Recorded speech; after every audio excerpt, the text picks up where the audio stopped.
On the way to a doctor's visit on January 5, 1993, my soon-to-be spouse T fell into a coma and developed a high temperature. We spent the next 8 months with him in and out of comas due to a brain tumor between the right and left brain lobes that was about an inch deep from the top down. Although the doctors thought the tumor was huge, we were unaware of its existence until January 5, 1993. My husband used to be a professional boxer. He worked out every day, ran twice a day, and had a regular job. The only physical change he noticed at home that prompted the doctor's appointment in January was that he was sleeping a little deeper than usual. We ascribed some of our stress to having a new kid after 10 years together, family concerns, his contemplation of retirement and intention to return to school in 1993, and my being wounded in 2 separate car accidents in 1992. The physicians were unable to determine if the tumor was caused by boxing or a fatal infection, which they ultimately diagnosed. T was in the hospital on September 5, 1993, awaiting discharge with full 24 hours nurse and home attendant care. Because of the harmful effects he was experiencing, his many prescriptions had been modified yet again. On the Friday before his death in this life, the physicians advised him to stay in the hospital until Tuesday, September 6th, just in case he had another adverse reaction to the medicine change. Instead of readmitting him and delaying emergency care during a holiday weekend, the doctors could respond immediately if he stayed. T asked me to stay with him in the hospital room the night before, for the first and only time during his sickness. When he was awake, he would frequently request that I return home or to my parents' house nearby before it was too late. We would then communicate by phone throughout the night. I stayed that Saturday with hospital clearance, and we spoke all night. We talked about everything we'd done together up to this point in our lives, and in the morning, we watched a television pastor we'd grown accustomed to watching. Conversations and television viewing habits were both a regular component of our relationship. T had only recently begun visiting churches, so I went to church physically. Between 8 and 9 a.m. on Sunday, physicians and nurses began to visit his hospital room with increasing frequency to monitor the machines he was hooked up to. Around 10 a.m., 2 doctors entered the room and calmly informed T and I the machines had shown a pattern of deterioration that would lead to a coma and, in their opinion, death within 24 hours. I was astounded that the physicians could diagnose, anticipate, and pronounce his death sentence. They spoke to us matter-of-factly about their decision to DNR, or do not resuscitate, or offer medical help. I had always believed that you should do everything under the sun to keep your life going. T opposed extreme measures and backed DNR. He made the decision years ago because of his career and previous family experience. He never wanted to be a living vegetable. In reality, due to a harsh background, he honestly feared he would not live past the age of 30. His entire life, his family had told him this. He took this as a literal fact. He was taken aback when he didn't die on his 30th birthday. T was 32 years old on Sunday, September 5, 1993. Although the physicians asked T about DNR, I was advised that due to his physical condition and the medical proxy he had kept for years naming me as the medical decision maker, I may override his decision. I picked DNR and no drastic steps based on logic. I respected his choice, then excused myself for a few moments to have an emotional breakdown down the hall. Finally, a nurse who had worked with us every day for almost 6 months helped me pull it together by asking if I wanted to spend his final day with him or grieve in the hallway. I gathered my strength and phoned my family, asking them to come straight to the hospital after church at 1 p.m.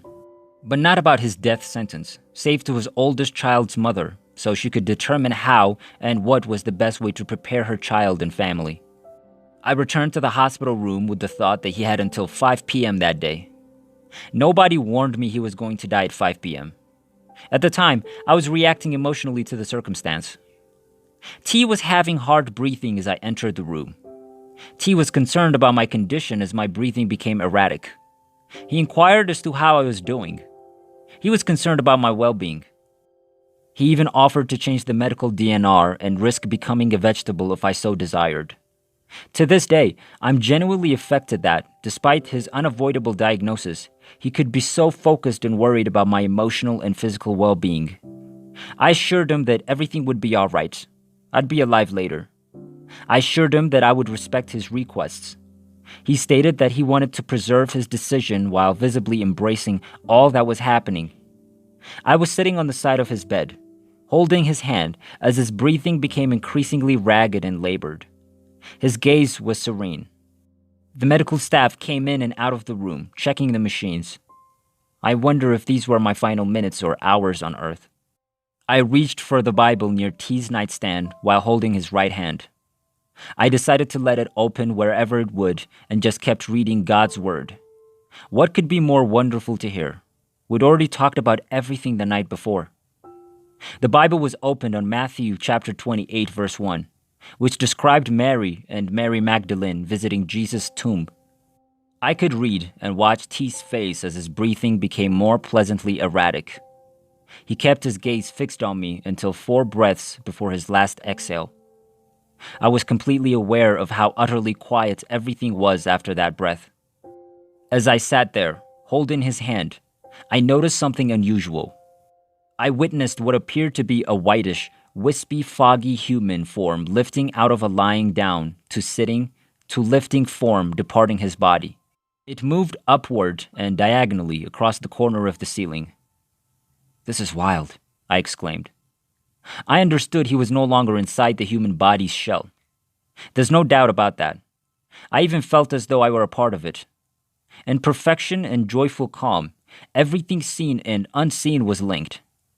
T and another entity were also present in the room, located in the corner of the ceiling behind my left shoulder. I had the impression that I could join them. I was linked. T, I sensed, knew needed to make sure I was comfortable with his going before he could or would leave. I felt the need to reassure him. I was surprisingly at ease with everything. It was more than okay, so I moved my body to the corner of the ceiling and stated loudly, "It's okay. I'm perfectly fine. I'm sure the baby and I will be fine. It's fine if you leave. I assure you that everything is all right." They were still gone, despite the lovely peace. A nurse and a doctor entered the room, turned off the machine, called the time of death, and silently exited. I was peacefully aware of it and amazed at the sense of perfection in everything, as well as the absence of the expected anxiety and loss. His oldest daughter's mother walked into the room a few minutes later. It felt like less than 2 minutes, and my first thought was, "Oh, you just missed him." We sat at his bedside for at least 30 minutes, cracking jokes about who he was. We didn't realize she hadn't stopped at the visitors' or nurses' desks to inquire for his floor or room number until we were approximately an hour out of the building. She had quickly dashed out the door to see the hospital. She knew I was alone that morning. In her haste, she never realized she hadn't requested for information. I've never wished for him to return or questioned his decision to go afterwards. Over the years, I've done my best to share this experience with friends and family. Tonight, I feel obligated to write about it. I'm not sure why.